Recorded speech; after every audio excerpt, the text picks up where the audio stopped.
গর্ভবতী মহিলাদের জন্য বিশেষ একটা টিপস বা সতর্কীকরণ।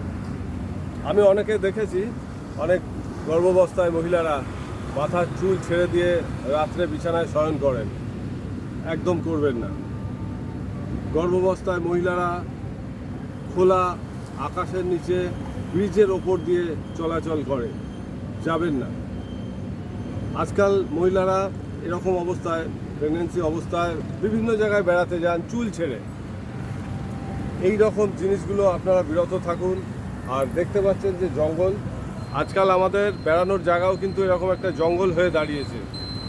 তো আপনারা যারা গর্ভবতী মহিলা, তারা কখনো চুল ছেড়ে এরকম জঙ্গলে ঢুকবেন না। রাতে তো নাই, দিনের বেলাতেও নয়, দিনের বেলাতেও নয়। আমাদের নেগেটিভিটি আকর্ষণের মূল কেন্দ্র কিন্তু এই চুল, কেশ। এই চুল থেকে কিন্তু নেগেটিভিটি আকর্ষণ করে। আরও কিছু জিনিস আছে, সেগুলো পরবর্তীতে বলবো। ভালো থাকুন।